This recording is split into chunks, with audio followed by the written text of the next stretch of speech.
Yeah, and then at the end, after it'll take a couple hours, depending on how long it is, it'll show up in your email, and then you can just, if you can, forward it to me at some point over the weekend or Monday or Tuesday.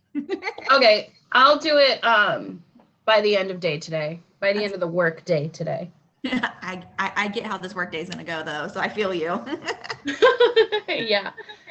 Okay, I'm just going to go ahead and slowly get started. And as people trickle in, they can trickle in.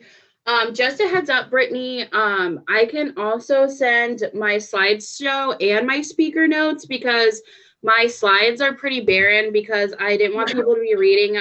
I wanted them to listen more of what I was actually saying. So my slides don't have actually a lot of information on them. They're more of like pictures and videos and stuff. That sounds great. Thanks so much. Yep. Okay, so I'm going to go ahead and slowly get started. My name is Sarah, for those of you who don't know me. Also, I'm going to be looking to the side a lot because the monitors are here, the camera is here, so that's why I also look like I'm looking a weird way. But just a heads up, I am doing a presentation on promoting independence in our clients, focusing on visual schedules and independent work. I know a lot of us are familiar with both visual schedules and independent work, but there are lots of different times out there. So I'll also be touching base just on the different types there are and examples of how they're ran and things like that. So we're going to go ahead and get started. Okay, so here's just some quick learning objectives, kind of already touched base on them, but to learn the importance of visual schedules as well as independent work and how they promote independence, the different types of visual schedules. I'm sorry. Oh, sorry, I thought someone talked.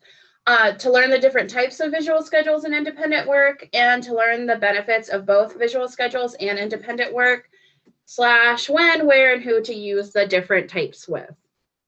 So this is a little pre-test. So you guys can just kind of look over that. It's just kind of similar to our learning objectives, just to kind of know like where you're at before and where you're at after.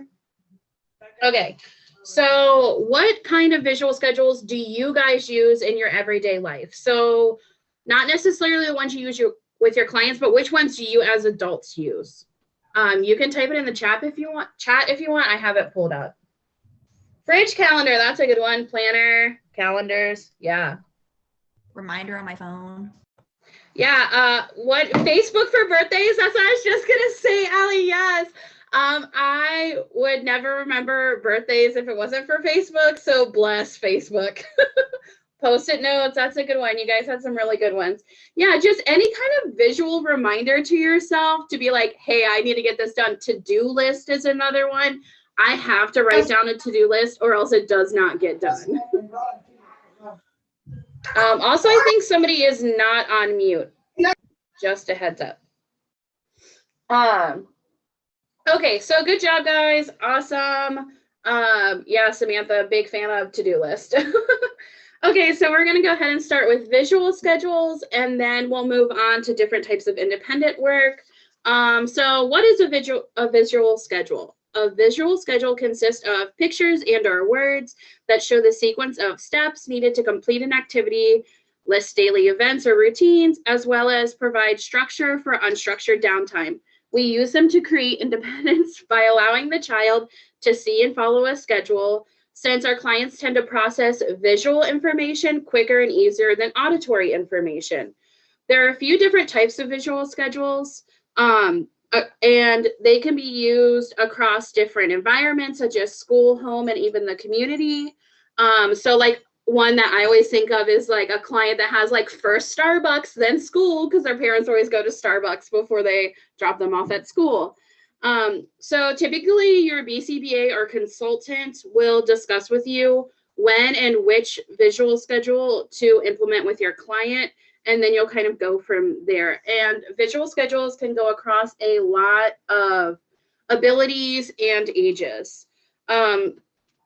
One main thing to kind of think about with a visual schedule is before you implement a visual schedule, the the client needs to exhibit 2 sets of skills. One is matching to a sample, and 2 is the tolerance of prompting. Because when you're starting a visual schedule, if the client does not tolerate you to prompt them in any way, they're not going to be successful in following a schedule, and same for matching. So a lot of our kids start with like a first then or like a visual picture schedule.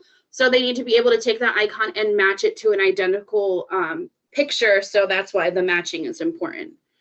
So visual schedules are beneficial because they help increase independence in our clients, promote self-management skills, and build daily living skills, and can even build acquisition skills. Visual schedules can also smooth transitions and on-task behaviors while decreasing inappropriate behaviors. Visual schedules typically start with one icon, but can lead up to be an entire day's worth or even a weekly schedule in some cases. Okay, so now we're going to go over the different types of visual schedules. Some of them are pretty similar, so you'll kind of, it might be a little redundant, but there are differentiations between them, so we'll kind of go over those. So this first one is a first then board. Some of you are pretty familiar with this. One icon goes on the first side, and then one icon goes on the second side. So kind of going back to what I mentioned earlier in the community, like first, and then you'd have a picture of the Starbucks siren, and then school, so you'd have like a picture of the school. So these are typically for early learners at the beginning stages or before doing an actual like picture schedule. Then next we have object schedules. These ones are among the most basic and concrete form of visual schedules. They use actual little items, if you can kind of tell from the picture on the schedule board, such as they have like a little paintbrush for art or the little basketball for PE. These schedules tend to work really well for clients who have visual impairments or for early learners. This one is a picture schedule. This is the one we use most typically at the AIC, so a lot of you guys are going to be super familiar with this. These ones start to help the client make sense of words because they have both the picture and the word on it. These schedules typically on the wall, when you start off, they might have it a little bit closer to the client and where they need to match it, but typically it will be hung on the wall, and they match the icon to the station board. You typically start with one icon and you build up to an entire day's schedule, and the number of icons will be based on the client's ability. So again, your consultant will kind of determine when you need to move from like 1 to 2 to 3 and so on icons.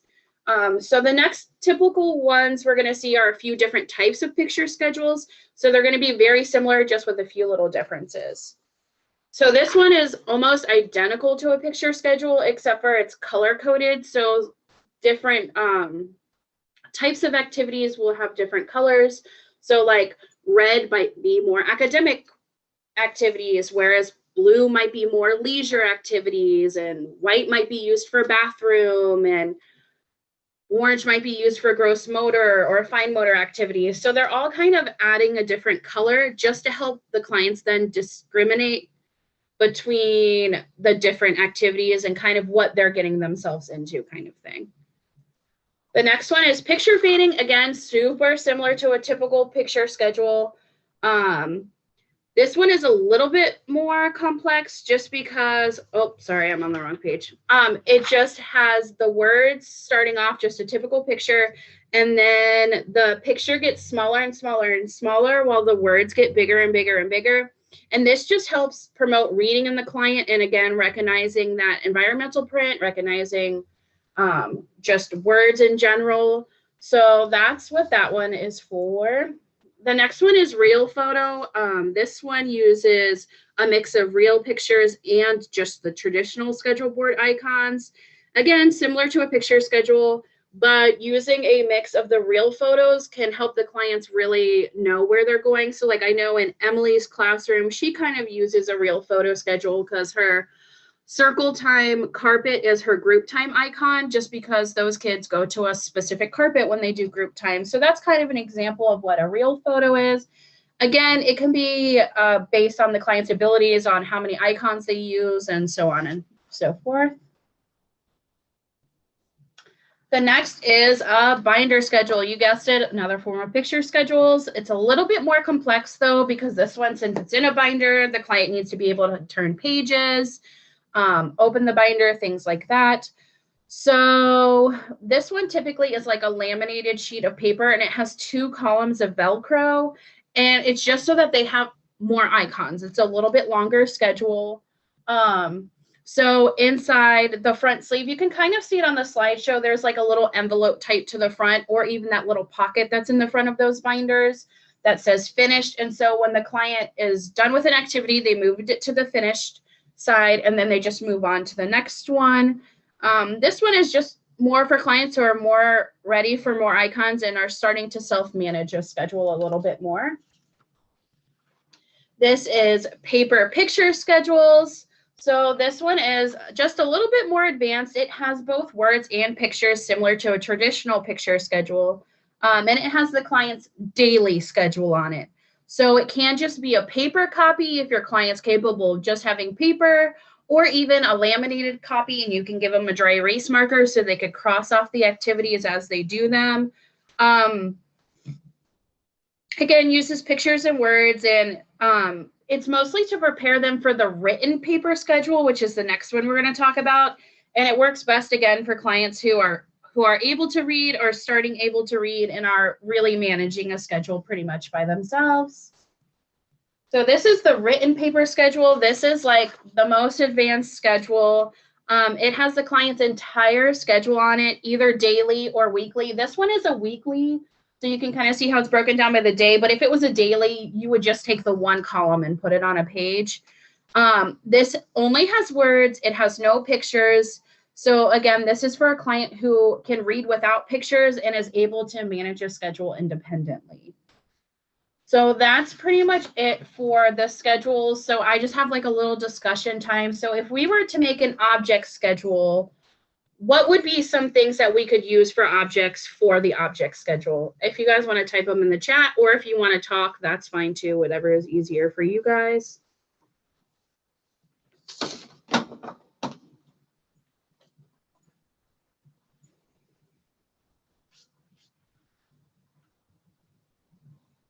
Oh, I didn't scroll down for the messages, so sorry. Pencil, that's a good one. Forks and knives for lunch, I love that. Toys, paintbrush, soccer ball, pencil, plastic food, play food. Those are all really great ones. Coat, backpack, great. Book for story time, toothbrush, notebook, swing, shoes. I love that. You guys, those are really good, awesome suggestions. And you could, yeah, like swing for recess, or toothbrush for like hygiene or daily living skills times. Toy car for playtime, music notes for music. Those are all really cool. Or preferred activities. Good job. Thanks, guys. Those are all really great suggestions. Yeah, you're right, Kira. Pretty much anything they touch that's appropriate. Also kind of has to be a little bit smaller, or like a toy version of it so you can put it on the schedule board. But yeah, exactly. So the next part, we're going to get into different types of independent work. I just wanted to do a quick thank you for Emily and Kathleen for offering to help me with the videos, but our schedules never lined up. And also wanted to say a huge thank you to Misty and Matt, who are making their film debut in these videos, trading on independent work. So thank you guys. I really appreciate your help. So now we're going to touch base on independent work. So what is it and why use it? Independent work system is a system that should contain mastered skills only. It's basically a visually cued and structured learning system that targets high frequencies of repetition for a wide variety of skills. These tasks are mastered and should be ran as maintenance. And it gives them a functional way to fill up downtime. You can use it to build independence in the client with those downtime skills, because a lot of our clients might have really good academic skills, but the downtime skills is where they really struggle. So this is a way to kind of tie the two together, where it can be academic, but also filling up those downtimes.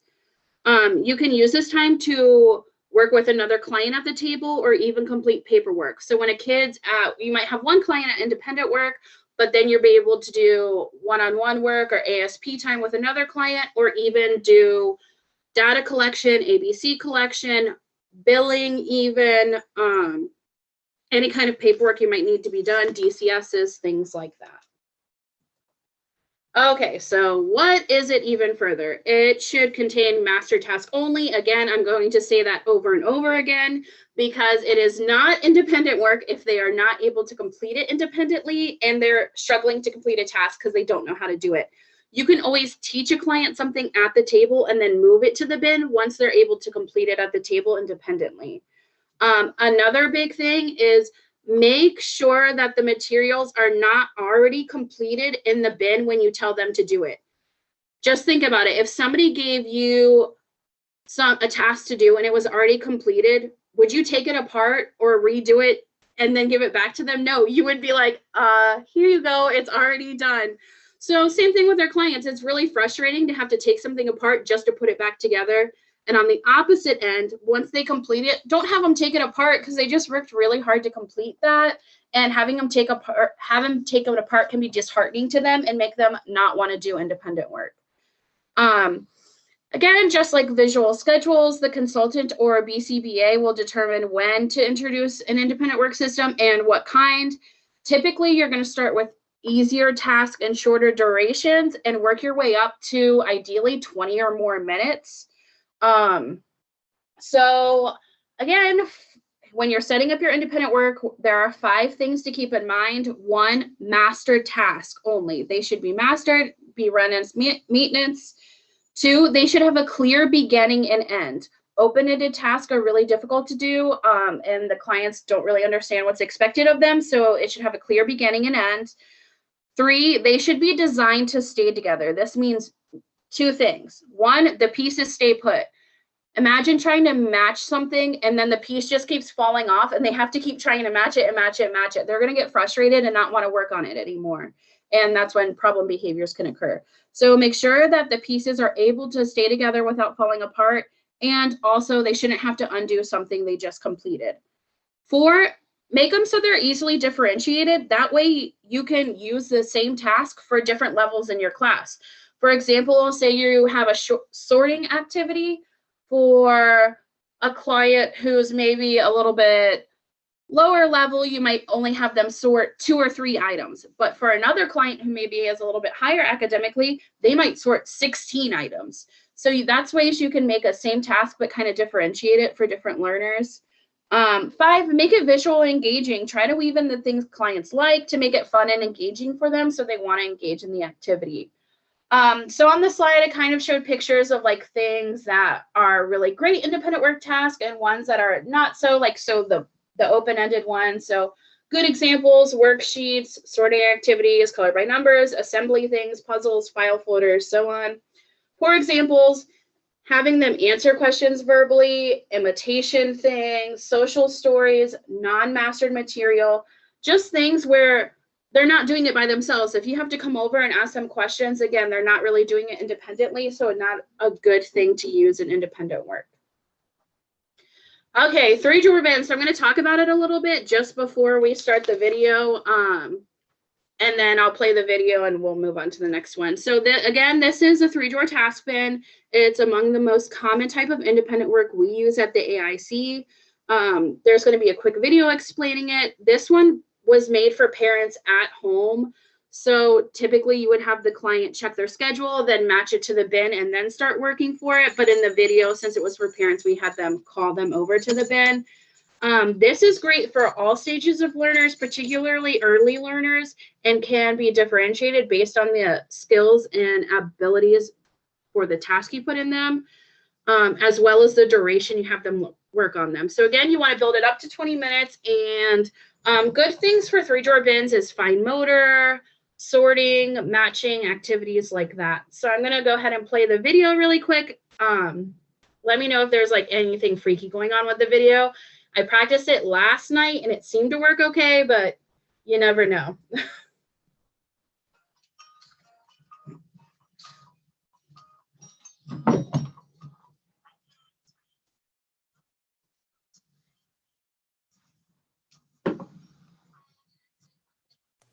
Sarah, we can't hear it. I don't have any audio. Okay, let me. Oh, sorry, I started it again. Oh, wrong.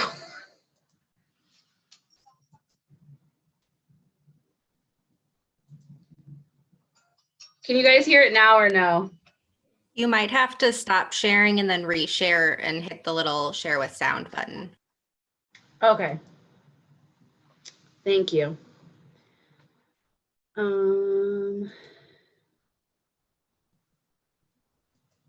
It just says shared. Is there an option to share with sound? At the bottom, there's like 2 check boxes when you go to share. So if you stop sharing really fast Okay. and then hit share, but don't click anything else yet. And Okay. then you should see at the very bottom, there's 2 check Mine boxes. just says, mine just says share or cancel. When you hit share, does a box come up of like clicking what you want to share? Yeah, it just gives me my screens because I have like 3 screens open. Oh, I don't know. Yeah, I don't know either. You can also do it while sharing. There should be along the top or bottom like a bar that says like you're sharing your screen. And if you go to the options, you can usually choose like share computer.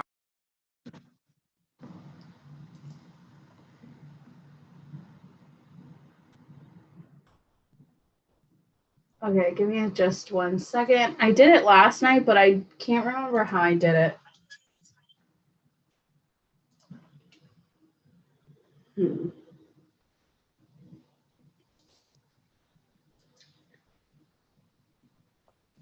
Okay. Is it just that one video or does this next video at least have sound? They all have sound. It's just that they are not playing it. Can you hear it on this one? No. No. Okay. You could just talk over it. Well, yeah, I'll just talk over it and then I'll just say what they're saying. Okay. So this is just a little intro music, things like that. It's just a little introduction. Sorry.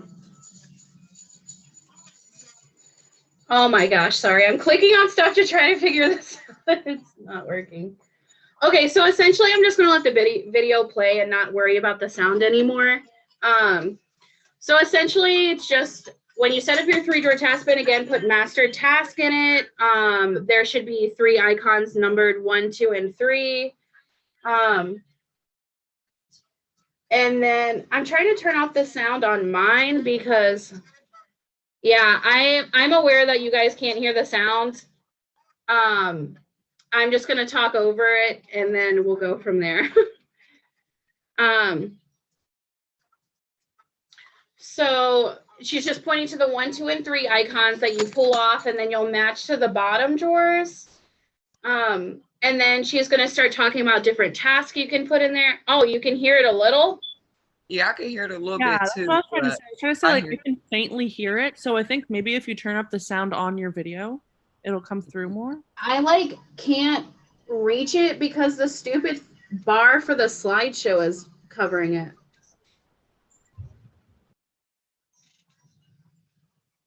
Can you guys hear it better now?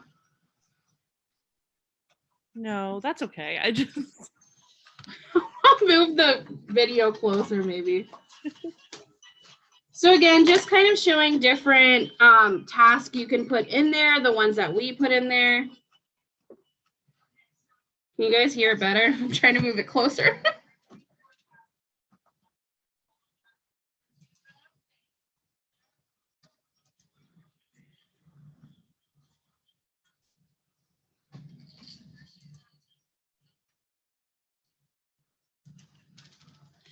So just saying, then you pull off a number 1, match it to the bin, pull out the task and all the materials, and then they assemble it. Then they put it back in the drawer. When they're done with it, push the drawer back in, and then they'll move on to the next icon, pull that one, match it, take it out and all the materials, complete it, so on and so forth.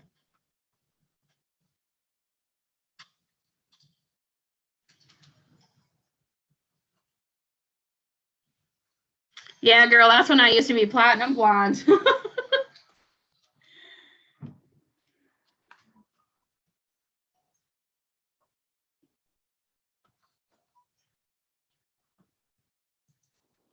Essentially, you guys kind of get the gist of it because I already explained it. I'm not going to make you watch me do fine motor task.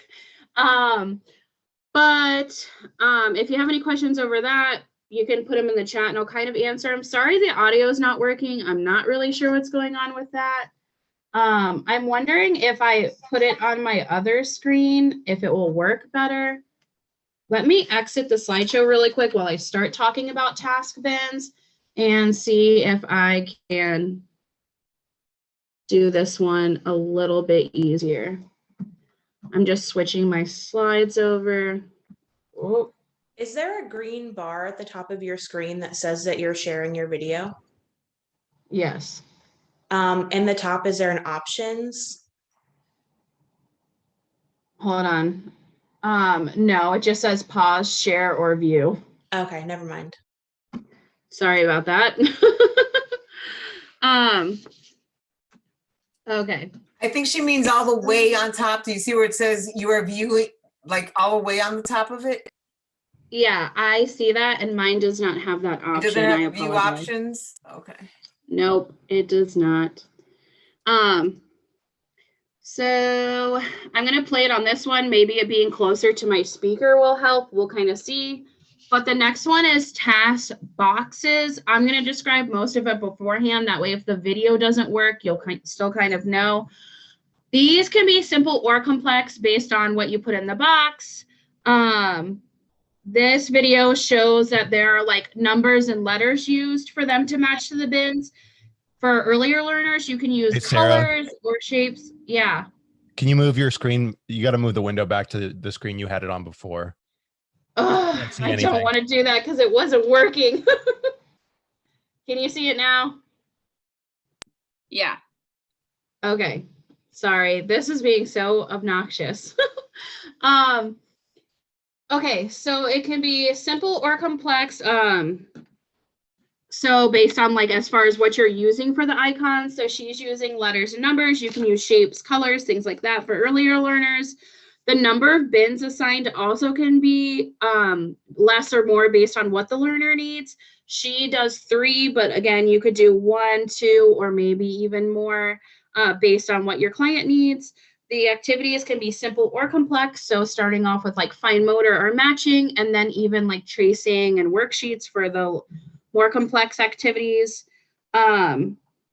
So I'm going to try to play this video. LOL. We'll see how it works. I'm going to hold this closer and see if you guys can hear it better. Oh.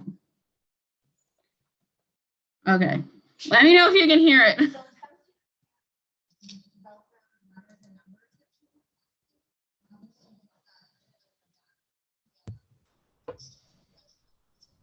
I can barely hear it, but that's okay. It's super low. Okay. Okay. Well, she's just describing how they pull the letter or number off their schedule, go and match it to the bin, grab the bin, complete it, then put the bin back on the shelf. And so then after that, they go and grab the next icon, complete it, grab the next one. Next, she's going to describe that you can also use a dry erase one. And then when they complete the task, mark it off with the dry erase marker. And then just keep crossing it off using the dry erase marker. So that's essentially it for that one. Sorry if you can hear my dog in the background. Someone just knocked on our door. This one, sorry, Misty and Matt, you're not going to get your total film debut because my audio isn't working. But this one is independent work binders. This one is also used fairly commonly at the AIC. It's a little bit more advanced just because it requires them to open the binder, turn the pages, also open the Ziploc baggies to grab the stimuli out. So just a few extra skills that are included in the work binders. They typically contain Velcro activities such as matching, sorting, also basic worksheets or tracing. You can vary the amount of pages in a binder as well as to build up the duration of time they're in it. I've also seen people put the independent work binders inside the 3-drawer bins to really build up that duration of time they're working on independent work. Again, I'm going to play the video just so you can kind of see what it looks like, and I'll kind of describe over it how it looks. Okay.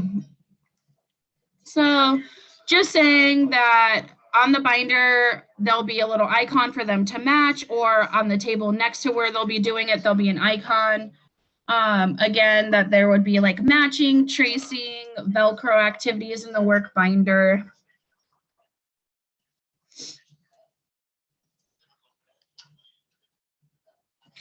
You can use the front sleeve for stimuli too, or the Ziploc baggies. Both work just fine.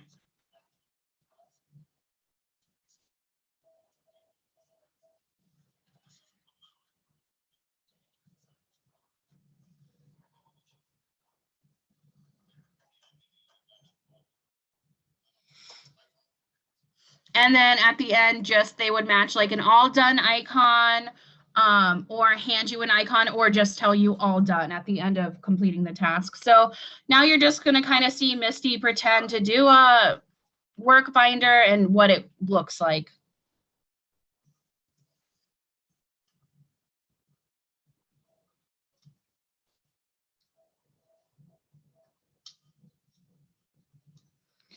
So again, I'm not going to make you guys watch the whole thing of her doing it because I already kind of described it, whereas in the video they'd kind of be talking a little bit more, but since we already talked about it, we're just going to move on.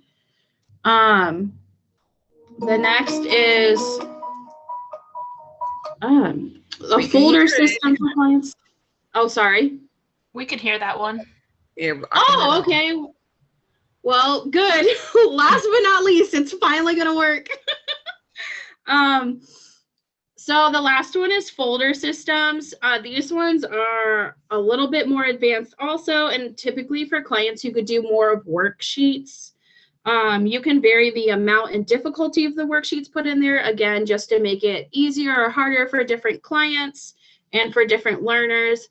Also, if they're going to need like a pencil or a pen for it, you can throw it in the folder, or if they know there's a designated place for it nearby, like on the desk, you might have a little pencil holder, that works too. But just try to make sure they have everything they need in the folder. That way they don't have to go looking other places for it. So hopefully you guys will hear this one. If not, I kind of just described it and you'll kind of just see it. This one's a little bit quicker, so it's not as long.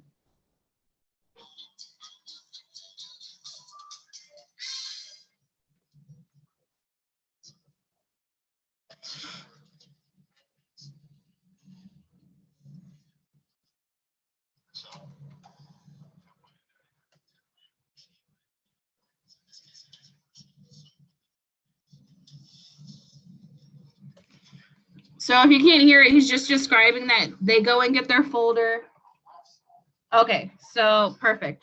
So what he'll do is you tell them to check their schedule for the independent work. They go and match it to the folder. They pull out the worksheets, complete it, and then they move it to the opposite side when they are all done. So typically it will be in the left-hand pocket, and when they've completed it, they'll put it on the right-hand side. You can kind of see the all done icon in the middle of the pocket on the right-hand side.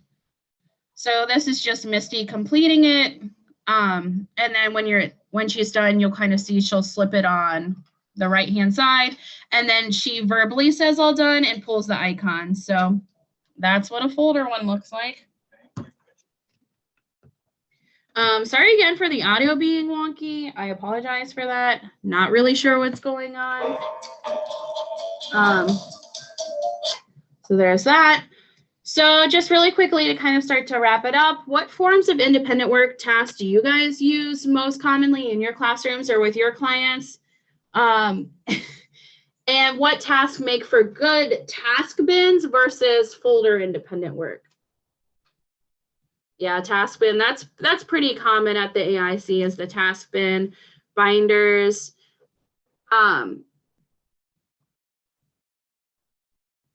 Everyone loves, my client loves boom cards. Oh, that's cool, Allie. Perfect. Thanks, Alyssa, for telling me which one you were talking about so that it made sense. But yeah, thank you. Yeah, so task bins, puzzles, folders, those are good for like the matching folders, good for the task bins. I see a lot of like matching and puzzles. Sorting is another one that's really good for task bins. Assembly, like if they have to like assemble a pizza or hamburger or toy or something like that. So other than that, that's pretty much it. Does anybody have any questions about anything before I wrap it up? I have a quick question. So say you set it up right with all the like mastered tasks, but yet your kiddo keeps asking for help. What would you do in that situation? So I guess it would depend on the client, but typically I would just redirect them to try to do it independently. And then you could use like reinforcement or like, depending on what reinforcement, if they're on a token board or maybe just verbal praise or like a quick little edible, just to like reinforce when they are doing it independently. Typically it should be pretty independent. So you don't want to be reinforcing a super a lot during it. But when it's new, obviously, or if they're having a rough day, like everybody has rough days and they might be asking for help when they don't necessarily need it. So I would just say like redirecting them to the task and reinforcing when they are doing it independently would be the best way. If it's happening commonly, I would talk to like your consultant or your BCBA so they could kind of put like an intervention in place or something like that. But typically that's what I would do. Hey, Sarah, do you mind if I chime in? Yeah, sure. So another thing to look at too with these work bins, workstations, sorry, they're labeled a little bit differently than what I use in my classroom, but in like the folders and stuff, sometimes too, things to look at are how many times are you putting the same tasks in there? Are they bored of them? Are you doing it too much? Is it too beneath them? So even though they are mastered, you could be, you know, forcing it on them so much that they're just absolutely sick of it. So look at how much you put it in there. Also, don't do the same order every single time. Switch those drawers up, switch those tasks out, or, you know, switch the worksheets and stuff like that. And then, Sarah, I was going to say the one thing that we need to comment on is if they do mess up, how to go back about correcting that and where to start. I don't know if you talk to everybody, are we going to do a back step? Or are we just going to prompt them through the rest errorlessly? And then also the next question, well, I guess more so statement is if, like you were saying, if they are getting it wrong and all that stuff, is it appropriate for, should that kid maybe just be introduced one drawer at a time as well? Maybe I'm going to try to remember all of that, but first I want to say, yeah, exactly what Emily said on our first point is make sure that you should not be keeping, every time you do independent work, those tasks should be switched out. That client should never be doing the same task in the same bin or binder or anything every time. Those should be changed every single time they're finished with it. When I had a classroom, typically as soon as a client finished independent work, I would just immediately take those tasks out to either reset them then or at the end of the day so that I knew like I already did those tasks. I don't want to leave those in there. The second point I believe was as far as like, was it the error corrections, Emily? Was your second one? I think it was the error corrections.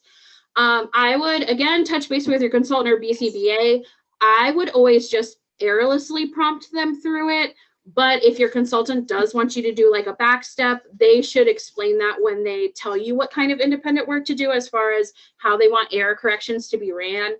Typically, I've always done just errorlessly prompting them through or correcting them in that moment. And then if they're continuously having a hard time or needing prompted at the same steps, a lot of you have seen that task analysis sheet, then the consultant would be like, all right, obviously they're having a hard time with this. We need to cut back and maybe instead of doing 3 drawers, do 2, or make sure that we're prompting more when they're pulling the icons or shutting the drawers, things like that. And then the last one, Emily, can you remind me what your last question or comment was? Okay, so we did the backstepping or the prompting through. We did the different tasks. I actually, I think those were the only two. The only ones. Okay, I just wanted to make sure. Yeah, I would always just say arrow back to asking your consultant or BCBA on that. Just because for different clients, they're going to want to do different things. Because some kids might need one drawer at a time. Yeah, and when Until when it's being introduced, it will only be introduced one drawer at a time.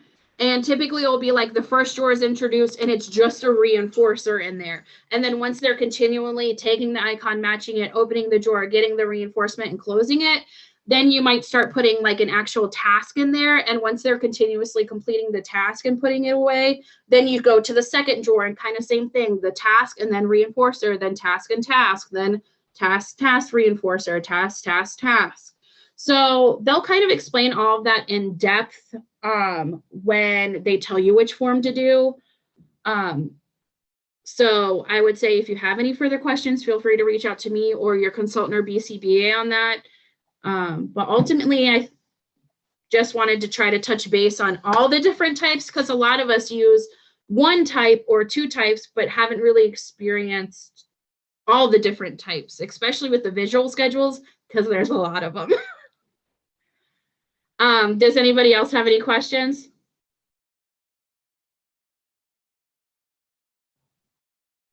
Okay, on that note, I'm going to go ahead and sign. Oh, wait, I saw a chat. Oh, you're welcome. Thank you, guys. I'm going to go ahead and end the meeting so that we can head on over to the next one. Thanks, guys. Sorry the audio kind of was crazy.